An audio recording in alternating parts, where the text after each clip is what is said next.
Nah, untuk menjaga reputasi dia sebagai keluarga yang terhormat, Madam ini pun menyusun rencana untuk menutup semua kejahatan yang sudah dilakukan pada anaknya ini. Hai, wassalamualaikum warahmatullahi wabarakatuh. Terima kasih sudah klik video ini. Oke, jadi di malam Minggu ini Nadia akan kembali membawakan sebuah cerita kriminal, yaitu soal Blanche Monir yang merupakan wanita yang disekap oleh keluarganya sendiri selama 25 tahun. Kejadian yang menimpa Blanche Monir ini juga hampir sama seperti yang sudah dialami oleh Elizabeth Frizzell yang sudah pernah aku sampaikan di videoku sebelumnya, yang juga disekap oleh bapak kandungnya sendiri, ya kan. Nah, kedua wanita ini memang mendapatkan nasib tragis yang sama, tapi memang memiliki latar belakang yang berbeda-beda nih. Dan by the way, kalau kalian sadar, ini setnya memang lagi berbeda karena mulai hari ini Nadia udah nggak filming lagi di kosan. Alhamdulillah sekarang Nadia udah pindah ke studio bareng sama tim yang lain. Terima kasih supportnya karena kalian sudah setia menemani aku sampai sekarang. Dan sekarang kita langsung masuk aja ke cerita dari Blanche Monir ini, di mana lahir dan besar di keluarga terpandang terhormat pun tidak dapat menjadi jaminan seseorang bisa hidup bahagia, dan bahkan ya memiliki orang tua yang berperan penting dalam kehidupan bermasyarakat dan kerap disebut sebagai orang-orang dermawan ini, bukan berarti orang tua tersebut memiliki rasa kasih sayang kepada anak-anaknya, Ya ini nih kasusnya si Blanche Monir. Kecantikan, kekayaan, dan status keluarga yang terpandang pun tidak berarti bagi si Blanche Monir, Seorang gadis yang sudah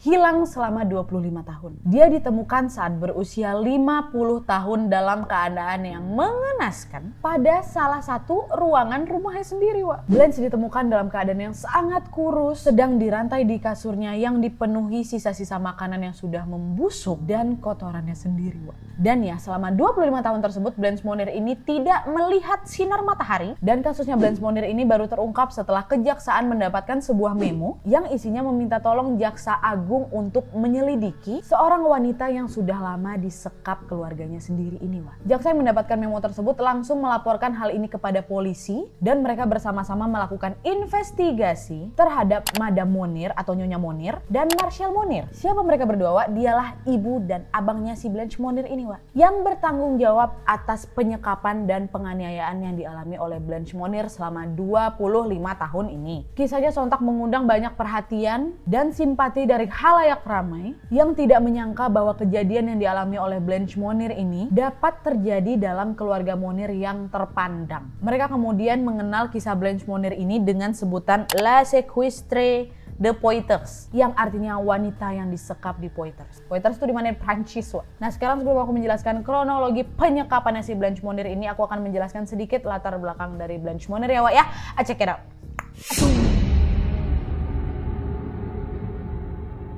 Jadi Blanche Monir ini lahir pada tanggal 1 Maret 1847 di kota yang bernama Poitiers, Prancis. Nah, ayahnya ini namanya Emile Monir, merupakan seorang bangsawan yang bekerja sebagai dekan Fakultas Seni, dan ibunya yang bernama Louise Monir adalah seorang wanita yang terkemuka dan terpandang dikarenakan mamanya ini suka melakukan banyak kebaikan-kebaikan karena mamanya ini suka menyumbang, Bahkan ya, mama bapaknya ini pernah mendapatkan penghargaan sebagai warga yang sering melakukan kegiatan amal. Nah, Blanche ini juga memiliki seorang saudara laki-laki yang bernama Marshall Monir, dan orang-orang memujinya berkat kecerdasan abangnya ini dan baktinya yang besar terhadap orang tuanya, Nah, keluarga Monir ini merupakan keluarga bangsawan dengan status sosial yang sangat tinggi. Mereka ini juga memiliki kekayaan yang besar, dihitung dengan banyaknya tanah yang mereka punya di dalam kota tersebut, Mereka ini adalah keluarga dengan garis darah aristokratik atau sosialita, Tatanan sosial yang dianggap paling tinggi di sebuah masyarakat, dan tuan tanah juga di kota itu. Sehingga keluarganya Monir ini sangat-sangat disegani oleh masyarakat di sana, Bahkan ya, kota tersebut pun diberi nama Poitiers sebagai sebuah penghormatan untuk keluarga Monir ini, Nah, sementara si Blanche ini tumbuh menjadi gadis yang periang, sangat ramah, sangat sopan, dan juga dikenal memiliki paras yang sangat cantik. Dia ini menjadi idola di kotanya itu. Dan setelah tumbuh remaja, Blanche muda ini ingin merasakan cinta sejatinya yang menjadi keinginan semua gadis pada saat itu. Dengan kecantikan dan latar belakang keluarganya ini, udah banyak kan pastinya pria-pria baik dari dalam ataupun luar kota yang datang ke rumah si Blanche Monir ini untuk meminang Blanche Monir. Nah, semenjak saat itu, tekanan yang kuat mulai datang nih, dari kedua orang tuanya si Blanche. Di mana mereka ini meminta si Blanche ini untuk menentukan dan memilih calon tunangan yang telah mengajukan lamaran kepada keluarga si Monir, Dan laki-laki yang datang meminang si Blanche ini juga berasal dari latar belakang yang berbeda-beda, Ada yang dari orang kaya kali, ada yang dari orang terpandang kali, ada juga orang biasa aja. Dan dari seluruh laki-laki yang meminang si Blanche Monir ini, Blanche ini pun akhirnya terpikat jatuh hati kepada seorang pria tua yang masih lajang lajang dan bekerja sebagai pengacara. Dan pria tersebut juga tinggal tidak jauh dari rumahnya si Blanche nih. Dan kedekatan mereka ini bermula ketika si pria tua ini berani datang ke rumahnya si Blanche Monir dan meminang dia. Dan semenjak saat itu mereka berdua ini sering lawak jalan bareng-bareng nih, kencan berdua, banyaklah menghabiskan waktu berdua. Karena makin dipepet sama pria tua ini, Blanche pun jatuh hati betulan, Wak. Makin luluh hati si Blanche ini dan dia pun makin yakin dengan memilih pria tua ini menjadi pendamping dia. Setelah dia yakin, dia pun memberanikan diri menyampaikan pilihannya dia ini kepada mama bapaknya. Disampaikan itu ke mama bapaknya kan, "Mah, Pak, akhirnya aku akan memutuskan si pria tua pengacara itu," kata dia. Nah, mamanya si Blanche ini yang juga kerap dipanggil Madam Monir, ya terkejut lah dia kan, gak setuju dia, Wak. Gegara dia tahu pria tua ini jaraknya jauh kali usianya sama anaknya. Itu yang pertama. Terus yang kedua, mama ini tahu kalau pria tua pilihan anaknya ini tidak memiliki status sosial yang tinggi dan dikabarkan juga merupakan orang miskin gitu. Nah, tapi di balik itu Madam Monir ini tahu nih kalau anaknya si Blanche tidak akan pernah menyerah dengan keputusan yang sudah dia buat, Wak. Dan dari situ mama ini pun sudah mulai melarang si Blanche ini untuk menemui si pria tua tadi. Hal ini pula yang membuat si Blanche ini pergi diam-diam untuk menemui si pria tua tadi. Namanya udah jatuh cinta, Wak. Sampailah suatu hari, Wak, si pria tua bersama si Blanche Monir ini pun memutuskan untuk kawin lari atau kabur sejauh-jauhnya untuk menjalin pernikahan tanpa restu orang tua. Nah, tapi ketahuan sama emaknya, Wak. Madam Monir ini mengetahui rencana kabur mereka berdua ini nih. Ya lah ada lebah pula masuk. Ya nggak senang lah pasti ya kan. Udah anak cewek satu-satunya mau kabur sama pria tua, status biasa pula ya kan. Nggak senang lah mama ini. Dan sampai akhirnya bersama dengan anak laki-laki dia satu-satunya, abangnya si Blanche Monir ini, si Marcel Monir, mamanya ini memutuskan untuk mengurung si Blanche dalam suatu ruangan yang sangat kumuh dan kecil tanpa penerangan yang terletak di loteng rumah mereka. Nah, sejak saat itulah si Blanche ini disekap. Blanche ini dirantai, Wak, dan hanya diberikan alas satu selimut untuk dia tidur. Dan setelah menyekap anaknya ini, Madam Monir itu berharap dengan hukuman yang diberikan kepada si Blanche ini, gadis itu akan merubah pikirannya dan mengikuti perkataan mamanya. Tapi, Wak, gegara cinta yang dimiliki oleh si Blanche ini adalah cinta yang tulus. Dia lebih memilih dikurung daripada harus menerima cinta pria yang tidak dia cintai. Dan hal ini juga disampaikan ke mamanya. Dengar kayak gitu, mamanya makin marah lah. Dan sejak saat itu, mamanya ini memutuskan untuk mengurung si Blanche selamanya hingga si Blanche ini berubah pikiran. Madam Monir ini juga memaksa suaminya, anaknya, sama pelayan-pelayan yang ada di rumahnya itu untuk tidak menolong si Blanche dan merahasiakan seluruh kejadian ini dari publik. Nah, untuk menjaga reputasi dia sebagai keluarga yang terhormat, Madam Monir ini pun menyusun rencana untuk menutup semua kejahatan yang sudah dilakukan pada anaknya ini. Di mana tepat pada tanggal 1 Maret 1874, di hari ulang tahunnya Blanche Monir yang ke-25 tahun, Madam Monir pun menyatakan kepada seluruh kerabatnya bahwa Blanche Monir ini sudah kabur dan mereka tidak mengetahui keberadaannya. Hampir sama kan ini kayak si Elizabeth Frizzle. Dan masyarakat yang mendengar kabar itu pun menyatakan rasa prihatinnya ini kepada keluarga Monir yang sudah kehilangan si Blanche Monir. Rahasia ini terus disimpan bertahun-tahun sampai bapaknya si Emile Monir itu meninggal 4 tahun kemudian di tahun 1879 yang juga turut menyimpan rahasia tersebut. Teman-teman si Blanche juga nggak tahu nih di mana keberadaan si Blanche. Begitu pula pria tua yang dicintai oleh si Blanche Monir ini. Pria tua itu pun sedih, dia juga tidak memikirkan untuk memilih wanita lain sebagai penggantinya si Blanche. Sampailah pria ini pun meninggal waktu tahun 1885. Hingga setiap hari pun berlalu, tidak ada satu orang pun yang mempertanyakan cerita tentang hilangnya si Blanche ini, Wak. Madam Monir ini selama informasi itu sudah disampaikan, dia melewati hari dengan biasa aja, Wak. Dia bahkan tetap dan sering mengunjungi kegiatan-kegiatan amal di kotanya itu, dan tetap juga memberikan sumbangannya sama aja lah kayak kebiasaan awalnya. Dan dia ini juga, Wak, ya, sering terlihat pura-pura sedih apabila ada orang menanya keberadaan atau kabarnya dari si Blanche ini. Nah, sementara itu, abang laki-lakinya yaitu Marcel Monir berhasil lulus sebagai sarjana hukum dan bekerja sebagai pengacara di kota Poitiers tadi. Nah, terus, Wak, selama disekap nih, ruangan yang digunakan sebagai tempat penyekapan Blanche Monir ini adalah ruangan kecil yang tertutup dan kumuh, berada di loteng rumah mereka yang bertingkat. Blanche Monir selama disekap hanya diberikan sisa-sisa makanan dari mamanya. Dia ini tidak diperbolehkan untuk pergi ke kamar mandi ataupun keluar dari ruangan yang tidak terkena sinar matahari itu. Dan selama di sana badannya itu dirantai di atas kasur dari sedotan plastik yang sudah dianyam dan hanya dialas oleh satu selimut yang kotor, dan akibatnya terpaksa lah itu, Wak, dia buang air kecil, buang air besar di atas kasur tersebut.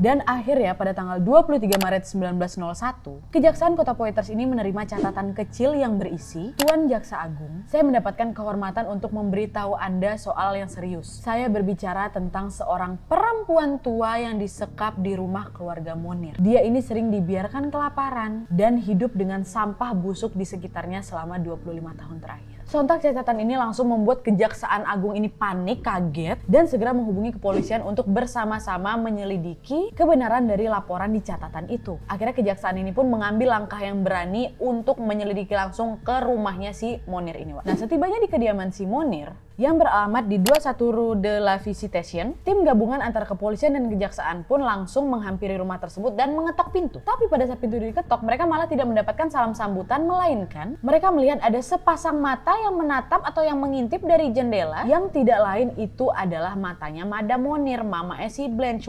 Diketok terus sama mereka, tetap nggak dibuka, terpaksa didobrak ya kan. Akhirnya tim kepolisian pun terpaksa mendobrak pintu tersebut dan langsung memeriksa semua ruangan yang ada di rumah keluarga itu. Nah, pada saat itu kepolisian ini mencurigai ada satu ruangan yang terkunci yang berada di loteng tingkat atas yang berukuran kecil. Mereka pun akhirnya mencoba membuka pintu tersebut dengan paksa, dan disitulah baru ditemukan badannya si Blanche Munir ini dalam kondisi yang memprihatinkan. Dan pada saat itu Blanche Munir yang udah 25 tahun tidak melihat orang, sontak langsung bersembunyi di balik selimut kotornya itu seperti binatang yang ketakutan lah. Badannya itu pun ditutupi oleh makanan-makanan yang sudah membusuk dan kotorannya sendiri. Selain itu yang jelas badannya itu juga sangat kurus. Selain itu badannya juga terlihat sangat kurus, bahkan tulang-tulangnya udah kelihatan jelas. Salah satu kesaksian polisi mengatakan, wanita yang malang tersebut ditemukan dalam keadaan tidak berbusana sama sekali pada sebuah kasur yang terbuat dari sedotan yang dianyam, dan di sekitarnya terdapat kotoran seperti sisa-sisa makanan yang sudah membusuk seperti daging, sayur, ikan, roti, dan kami juga menemukan cangkang, kerang, dan serangga di sekitarnya. Udara di dalamnya sungguh sulit untuk dihirup yang membuat kami tidak bisa bertahan lama untuk melanjutkan pemeriksaan tersebut. Setelah ditemukan, kepolisian pun langsung membantu menutupi badannya si Blanche ini dengan kain dan langsung membawa si Blanche ini keluar dari rumah itu. Madam Munir yang menyaksikan langsung kejadian itu hanya duduk terdiam dan dia tidak menyangka kejadian ini akan terjadi. Sementara Marcel, abangnya, juga tidak berbuat lebih banyak karena dia udah nengok mamanya diam aja, ikut diam juga deh. Terus sesampainya di rumah sakit nih, perawat langsung memandikan dan memberikan baju kepada si Blanche. Blanche kemudian diberikan makanan yang layak, di mana si Blanche ini langsung berterima kasih kepada perawat dan betapa senangnya dia merasakan bersih dan bebas lagi. Pemeriksaan kesehatan pun juga didapat oleh si Blanche. Blanche pada saat itu juga sulit berbicara. Dari kemampuan berbicaranya itu hanya sebatas kata per kata aja, dan juga dia ini tidak dapat merasakan makanan dengan baik karena memang lidahnya ini sudah tidak bisa berfungsi dengan baik lagi. Beratnya pada saat itu cuma 25 kilo dan usianya pada saat pemeriksaan itu adalah 50 tahun. Hasil pemeriksaan yang dilakukan kepada si Blanche membuktikan bahwa si Blanche ini tidak pernah mendapatkan sinar matahari selama 25 tahun dikarenakan dia ini disekap di dalam ruangan tertutup itu, dan badannya pun tidak dapat menerima sinar matahari lagi karena sensitivitas kulitnya yang tinggi. Penyakit lainnya yang diderita oleh si Blanche Munir ini adalah anoreksia nervosa atau sulit makan, skizofrenia atau gangguan mental yang sering berhalusinasi, eksibiosonis atau gangguan mental di mana pengidap ini mendapatkan kenikmatan setelah melihat alat vitalnya, dan terakhir koprofilia, yaitu gangguan mental di mana pengidap ini mendapatkan rangsangan seksual ketika melihat kotorannya. Dan kemudian pada tanggal 25 Mei 1901, Madam Munir dan Marcel Munir, abang dan ibunya ini langsung ditangkap dengan tuduhan pengurungan dan perilaku yang tidak manusiawi terhadap korban, yaitu Blanche Munir. Mendengar kabar tersebut, yang jelas masyarakat Poitiers tidak percaya dengan pemberitaan nasional seluruh negeri Prancis pada saat itu. Banyak massa yang berkumpul di depan rumahnya si Munir ini dengan amarah yang tidak membara karena mereka tidak terima perilaku keji yang sudah dilakukan Madam Munir. Setelah 15 hari ditahan, tepatnya pada tanggal 9 Juni 1901, Madam Munir ini meninggal dunia akibat serangan jantung dan emosi yang melemah akibat demonstrasi masyarakat di sana yang mengutuk tindakannya selama ini. Dan sebelum meninggal, Madam Munir ini sempat mengakui bahwa dialah yang melakukan pengurungan kepada anaknya itu, dan kata-kata terakhir dia sebelum meninggal adalah Blanche yang malang.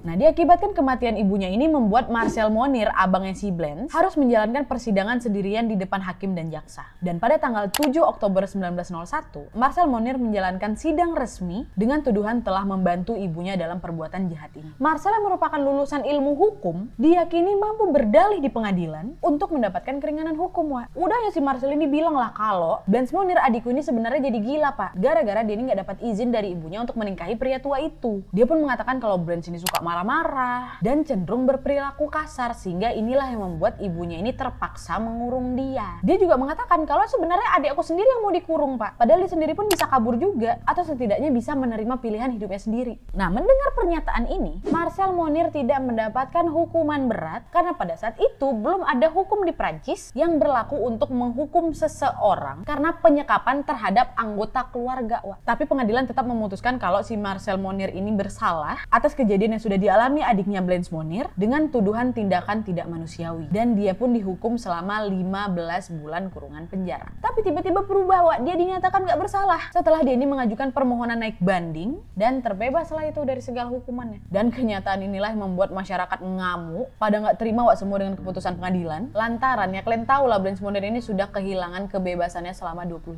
tahun. Sementara itu, pernyataan Marcel Monir yang sudah pernah mengatakan bahwa adiknya ini suka marah-marah, suka ngelawan, bahkan juga berkata kasar atau berperilaku kasar kepada mamanya, dibantah semua oleh perawat-perawat yang mengurusi Monir, Wak. Mereka mengatakan bahwa selama mereka merawat si Blanche ini bersifat sangat baik kok, dan tidak punya kekuatan untuk bisa melawan orang tuanya karena kesehatannya juga sangat memburuk pada saat itu. Sementara pemeriksaan lebih lanjut yang dilakukan oleh kepolisian mengungkapkan bahwa ruangan yang digunakan untuk menyekap si Blanche ini tidak memiliki pintu lain selain pintu yang di depan yang dikunci itu. Jadi nggak mungkin dia ini bisa kabur, karena kan tadi juga si Marcel bilang kalau dia bisa kabur kok, Pak. Sebenarnya dia aja nggak mau dia tetap dikurung. Nggak ada pintunya. Dan para pelayan pun pada saat diinterogasi, mereka mengatakan bahwa mereka ini hanya menjalankan perintah dari Madame Monir sebagai bentuk pengabdian mereka kepada keluarga itu. Para tetangga mereka pun memberikan kesaksian bahwa mereka ini sebenarnya sering mendengar suara jeritan minta tolong dari rumah si Monir ini, Wak. Tetapi mereka memilih untuk tidak ikut campur dengan urusan keluarga Monir karena mereka menganggap mengurung orang yang dianggap gila itu wajar di sana, Wak. Tapi mereka ini nggak pernah menyangka bahwa selama ini perempuan yang menjerit minta tolong itu adalah Blanche Monir.